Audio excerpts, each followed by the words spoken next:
How's it going, everybody? It's Pilot Flame, and we are back with another FPL video. And today, I kind of want to do a bit more of a freestyle one here. So we're going to be talking about the blank and double game weeks that are coming up in game week 18 or 19. If you're not familiar with how those work in FPL, and this is your first season, I'll give you a brief synopsis of how they work. So basically, there's going to be game weeks in certain weeks where teams won't play. So I'll just scroll down here because of cup fixtures and that sort of stuff. Basically, game weeks have to get delayed or pushed back or changed to a different week. So if we look here in game week 18, all 20 teams don't play. In fact, only 10 teams play: Sheffield United, Newcastle, Wolves, Everton, Man City, Brighton, Aston Villa, Spurs, and Arsenal and Palace. And then what you'll have in the following game week or couple game weeks after, typically it is the game week after a blank, you'll have teams where you can tell, Man United plays twice in here. I believe Liverpool plays twice because they play Man United and Burnley. So you'll have teams that will play twice. Now, what's the advantage of that? Well, you can get a bigger score in one additional game week. If you have double game week players, they're more favored, as it were, especially for the captaincy. So, like as an example, Salah has basically twice as many chances to score because he's versus Man United and he's versus Burnley. So, is Salah a better captain versus Man United and Burnley, whereas Kane only has, I believe it's Sheffield United. Where's the Spurs fixture? There it is. Spurs play on the Sunday. They just have the one fixture. Now, that's not saying to ward you off of getting single gaming players. In fact, I think that Kane and Son will still be heavily owned in this set of fixtures here in game week 19. Because they have good fixtures running up to it. That's kind of what we are going to take a look at. So if you don't follow a certain person on Twitter called Ben Krellin, he basically has this table here. I'll make sure to leave a link in the description below.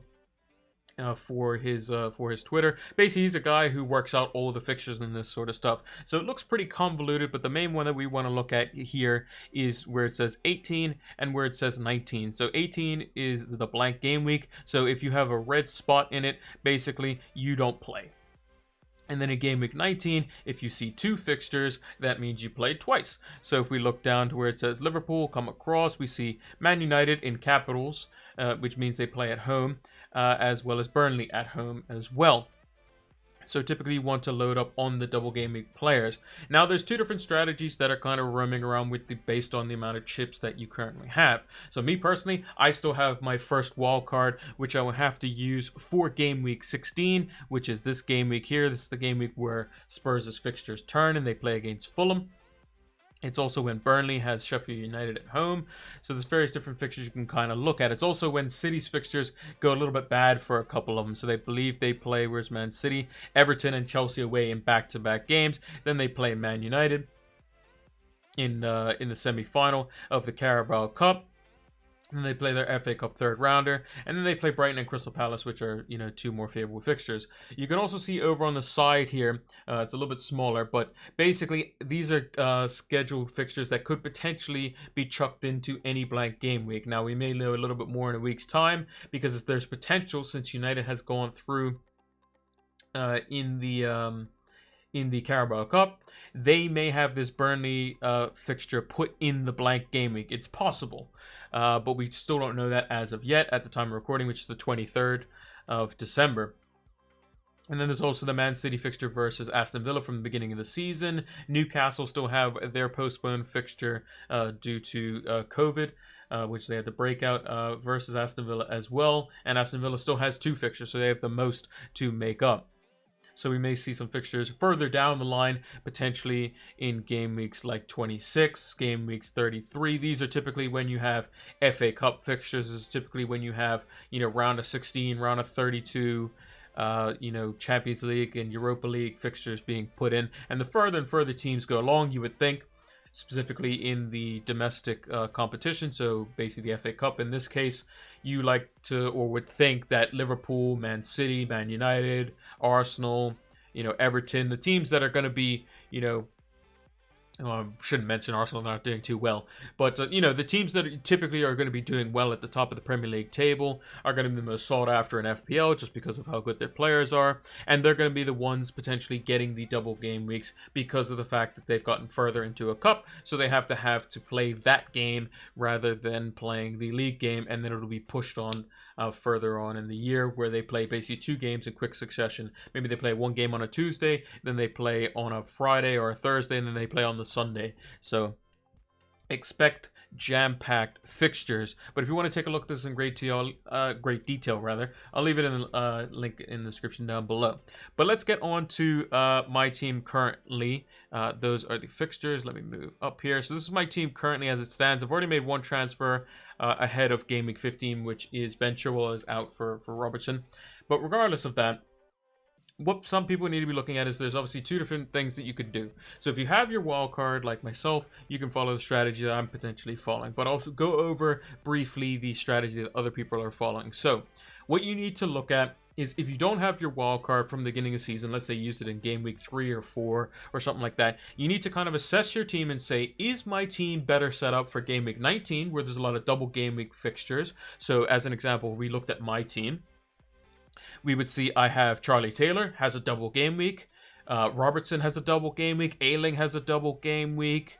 Salah has a double game week. Fernandez has a double game week. Ings, if he was fit. Adams has a double game week. Bamford has a double game week. So I already have a decent bit of double game week players. So if you don't have your wildcard, what you can do is you can use your transfer in game week 15, your transfer in game week 16, your transfer in game week 17, and one of your transfers in game week 19.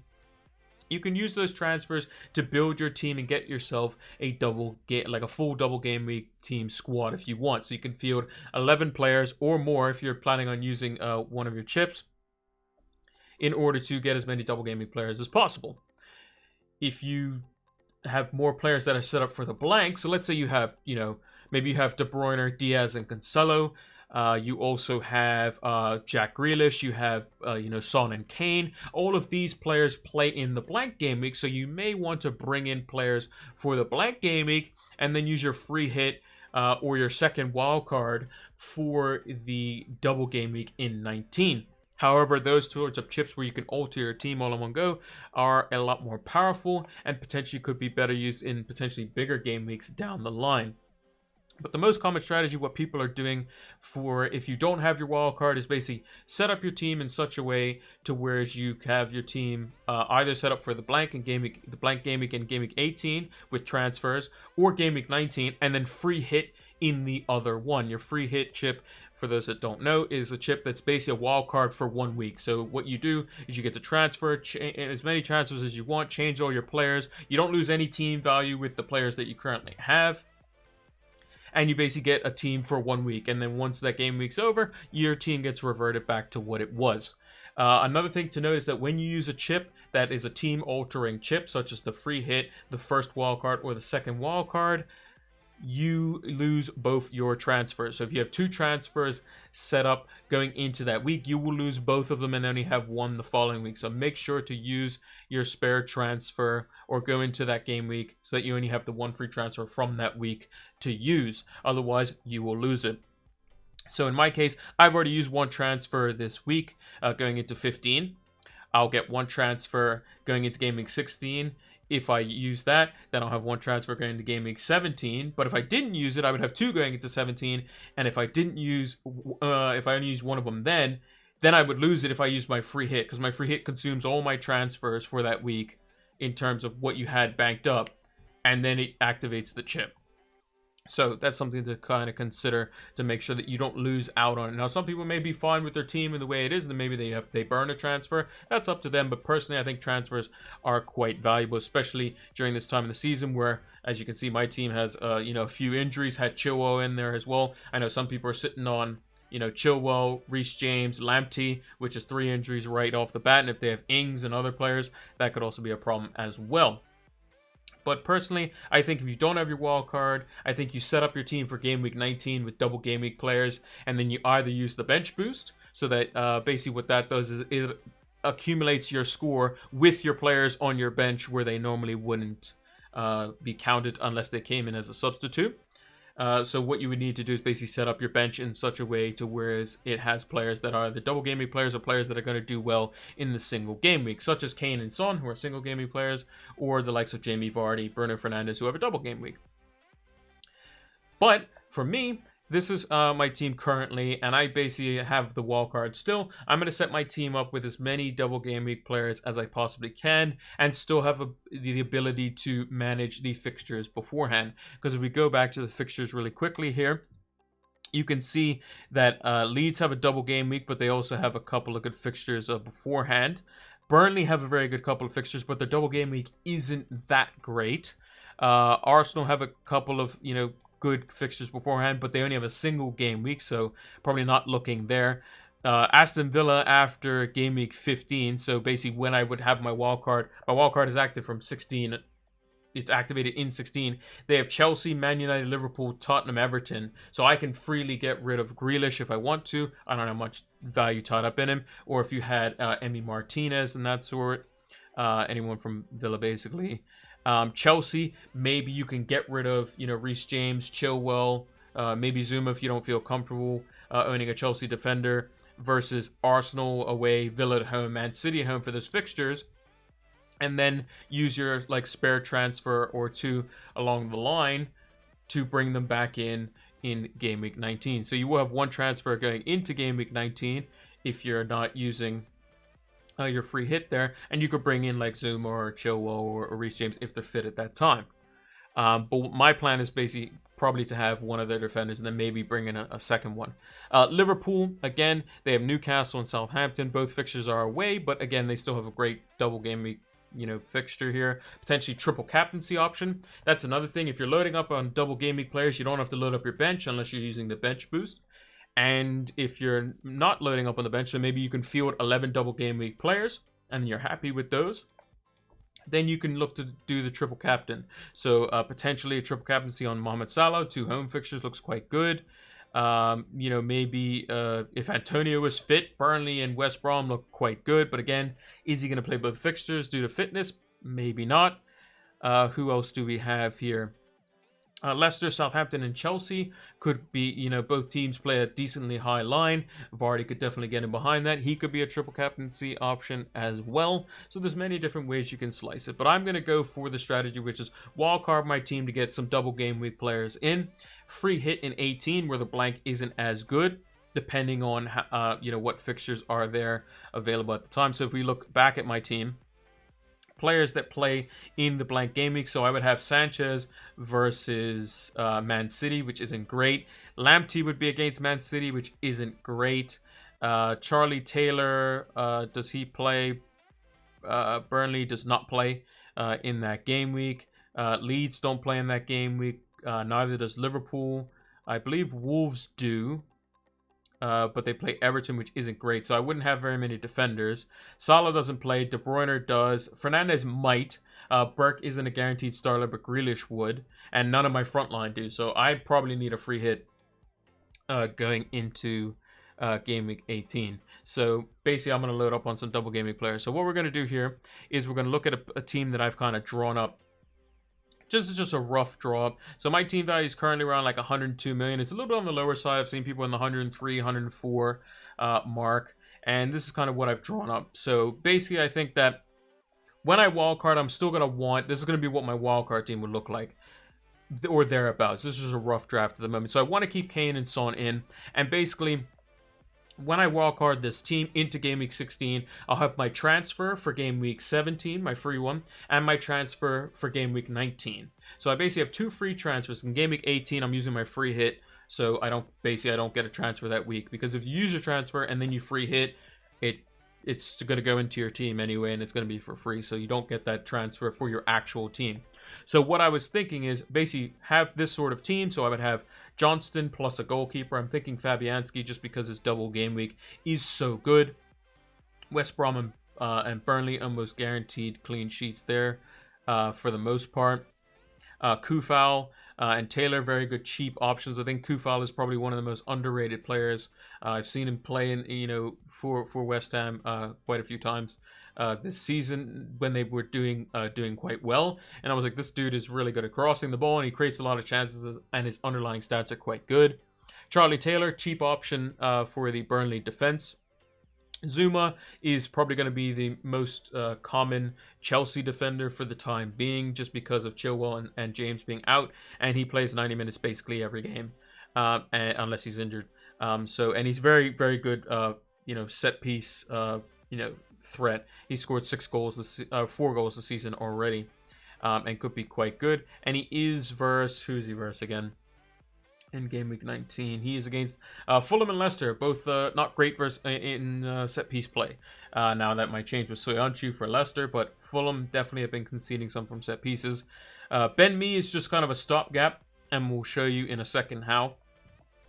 And then we also have Dallas, Rafinha, Bamford, all very cheap options into the Leeds double game week. Salah's in there. He's probably going to be our captain. Bruno Fernandes has a double game week, both away from home, which is quite favorable for him. Souček, it could be quite a good option as well. Che Adams, just because he has a double game week and he's a cheap alternative up front. Now, if Antonio's fit, that may change things, and then maybe Souček gets changed to somebody else. I'll have to figure that out, but this is kind of just on paper what we're kind of looking at. And then what we would do is we would get rid of Kane for game week 17. Now Leeds play Spurs at Tottenham Hotspur Stadium, and we would basically bring in Jamie Vardy for him. For Kane, but that would be, it wouldn't be the greatest thing in the world for that one specific game week, but we would still have Son, who I think is going to be the more threatening player. I'm actually surprised that Rashford didn't get any points for that 6-goal thumping that United gave them, but I think Son would be the more threatening player in the game versus Leeds. And then it would be a free hit. Also, Vardy in game week 17 has Newcastle away, an away fixture versus a team that has a bad defense. Seems like a good recipe for success for Jamie Vardy. Could potentially be a captaincy option in that week as well. Then we go into game week 18. We're free hitting in that week. And then we go into game week 19, where we can basically make some decisions if we want. So we can either get rid of Son and change him to Rashford, who has a double game week here. So we could put in Rashford as well. And then if we wanted to take the extra hit, just for a little bit extra in there, just because Burnley doesn't have the greatest double game week, West Ham and Liverpool, we can go up to a 6.2 million defender. So we could get Reece James, we could get Chilwell when they're fit, or if they're fit at that time. So we'd be taking a potential -4 for that. If there's a way where I can change around the team in such a way to where we can have Reece James first, so him being kind of injured for the time being is a bit of an issue, because what we would do instead, before when we go to wildcard, instead of we would have Son here, and then instead of Zuma, we would have potentially somebody else in there. We would keep Reece James, and then have a different defender, whatever that defender may be. Just because we want a Chelsea defender, or we could have Zuma in there as well, and just go with the one Chelsea defender. It's kind of up to you. We have up to 5.2 million, as long as it's a good double game week player, and there's many different ways you can slice it. But basically what you would want to do is, if you wanted to get rid of Kane and Son, you would basically need to make a situation where you can get rid of Kane to downgrade him, and then you can get rid of Son to downgrade him, so that you can get rid of him, so that you can get double game week players. However, keep in mind, double game week players aren't the be-all and end-all. They are still good in their own right. They are playing Sheffield United, who are a team that are at the bottom of the table for a reason. But ultimately, what we'd be looking at is, ideally for game week 19, is we'd have Vardy in here. We would have Rashford in here. And then I'll just say, hypothetically, we had Reece James in here. It would require a hit because of the way the money works and that sort of stuff. But that's the team that we would kind of be looking at, assuming Reece James is fit. And then we have 1, 2, 3, 4, 5, 6, 7, 8, 9, 10, 11, 12, 13, 14, 15. All 15 players for our double game week squad. And we could just pick and choose whoever we want for the captaincy. Probably either you know, Salah or one of or Vardy, maybe one of the Manchester boys, who knows. But Salah at home in both his fixtures looks quite good overall. But let me know what you guys think, what you're going to be doing for your, you know, different strategies based on the chips that you have. Like I said, I still have all my chips available. I still have my wild card available for the first wild card before New Year's. So we will be doing potentially a tinkering stream on the 27th, the evening of the 27th, and then we'll be back for our deadline stream on the 28th. So make sure to check that out as well. But yeah, let me know what you guys think. Let me know if you think this team's good. Maybe if there's players I'm overlooking. I just think that Johnston is probably going to be quite heavily owned just because he's cheap and is a, you know, decent shot stopper. There's probably going to be a Chelsea defender in there. Kufau is probably going to be in there. Dallas, Rafinha, Bamford look to be the standouts for Leeds as they're the most attacking in their respective roles. Vardy, I think, could potentially be underlooked because he is also versed. Two teams that play a high line, even though they're both at home, which he typically doesn't do well at home, but he does do good against good opposition. Fernandes, Salah are probably going to be mainstays. Souček's probably going to be a mainstay as well. But let me know what you guys think. Let me know if you like these type of freestyle videos and if I should do more of them. And make sure to give us a follow and subscribe here on YouTube. Follow us over on Twitter and Twitch. Twitch is where we'll be doing the stream on the 27th for like the tinkering stream for maybe about 30 minutes to an hour or something like that. And then we'll also have the deadline stream on the 28th, as well as we will be having our deadline stream for Boxing Day 1 hour before the deadline. So make sure to check that out as well. Again, that's over on Twitch. So make sure to check out all of those platforms. And until the next one, take care.